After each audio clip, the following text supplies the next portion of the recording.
They're bigger, stronger, hit harder. Very, very good wrestler holding the belt. Or do you go down to BMF for it after Jorge Masvidal?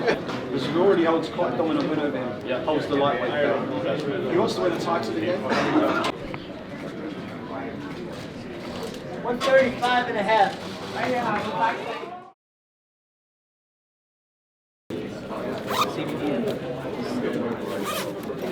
My earring. Hell yeah. Somewhere.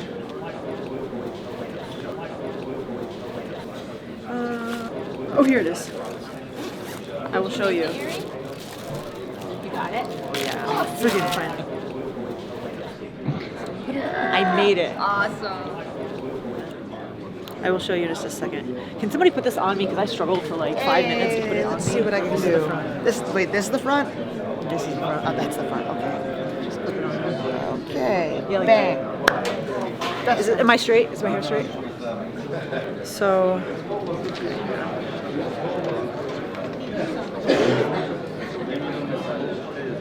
I'm not sure how much I'm supposed to say because I have to get approval for the wigs and I'm not supposed to like show that it's copyright. Okay. So it's kind of like an unspoken thing where Okay. like the fans Code it, know, man. but I'm not supposed to. Okay.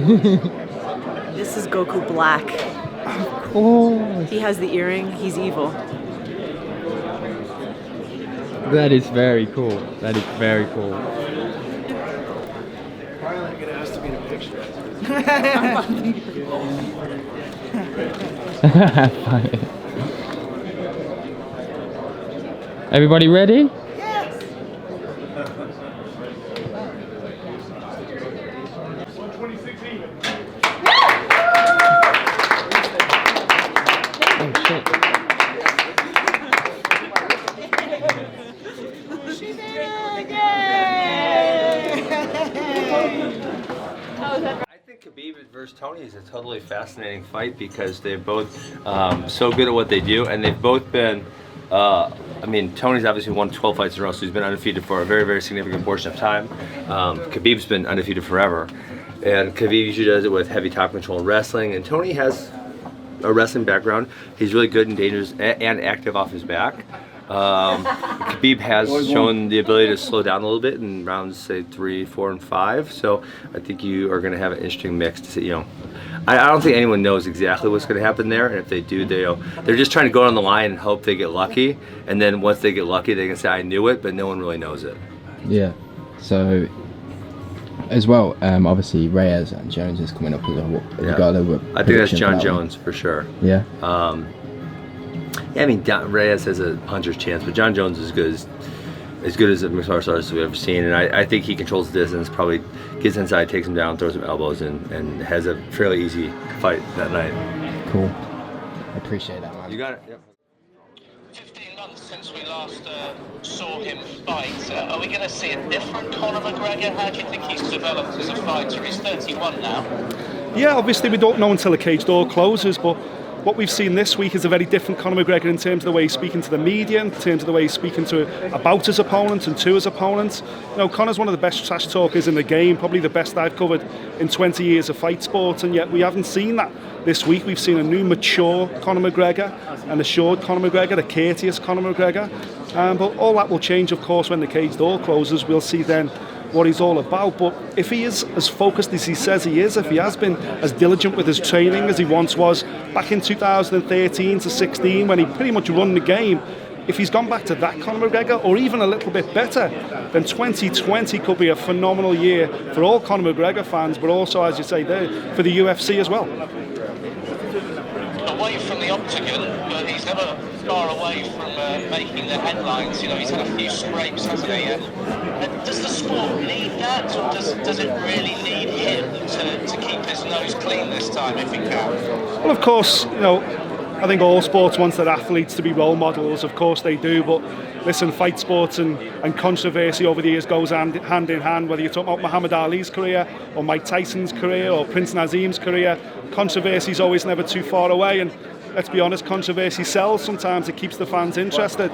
Conor's been the last 15 months for Conor since he lost to Khabib has been a bit disastrous. He's been on the front pages more than the back pages.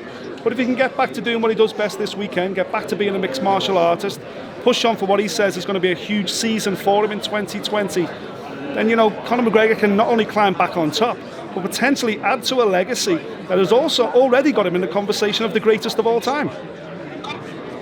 Yeah, a former two-weight champion, of course. You think he'll win this one quite easily against the Cowboy? I think Cowboy Cerrone has been, you know, expertly handpicked. He's a big ticket seller himself, a big pay-per-view draw himself, Cowboy. Conor knows that.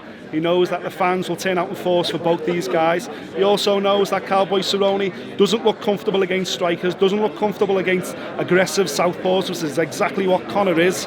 But of course, anything can happen in this game. We've seen this last year when Darren Till handpicked Jorge Masvidal for his big comeback fight after losing a title fight, and Masvidal got the second round knockout and went on to have the best year of his career in 2019. So Conor's got to be careful. Cowboy knows the incentive here for him is to have a huge opportunity to kick on himself this year.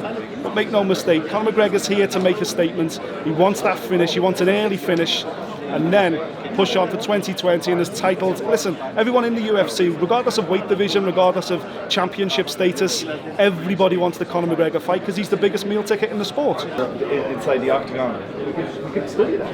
You know, whereas usually it's like it's so close to the fight, it's like I don't really want to look at anything else. It's like we're able to watch that and see one or two things and go, it's a good fight. Let's bring that into tonight's training session. So a bit more receptive then. It seems like a bit of a different animal to me when he's at 55 in 1 second. He seems more relaxed, like he can enjoy himself a bit more, whereas at 155 he looks more like a wild animal.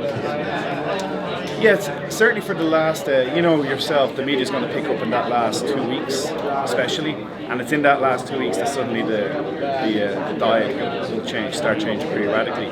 But the period before that, the 8 weeks before that, or whatever at the time, maybe that's still that same vibe in the gym, and there's what has got him here, that curious mindset and that playful mindset. But yeah, when the media starts coming in, is usually just in that period where it's like, okay, no, it's half of that meal, and you know, let's cut down the water. You know, all the usual bits. Our training camp has been going really well. Nasrat's in phenomenal shape. He's striking is on new levels. His brother Hidro's been working with him closely. He's been rolling with the guys at TriStar, so his grappling and wrestling has, I think, improved a lot. And in this fight, I think it's going to be a striking affair till one guy gives in. And I think Nasrat's going to come out on top in a special way. Cool. Have you got any plans for him this year, specifically? I like taking one fight at a time, you know, and I think he'll be fighting often this year. 2020 is going to be a busy year for him. Nice. Do you know if say for example he gets this done in the first round, have you got an event that you'd like to get him on to? Not really sure on that. I've really been focusing on just this one event. But if all things go well, springtime is a good time for him to fight again. And lastly, what else have you got coming up with your other fighters? Next week is Arnold Allen. He's fighting Nick Lenz, and then 2 weeks after that, Mirzad Bektik is also fighting. And after that, we have Johnny Walker and Kevin Lee fighting also, both of them in Brazil. So I got my hands full for the next few months. I'm going to be hard at work at the gym. Awesome. Thank you so much for your time, man. Appreciate that.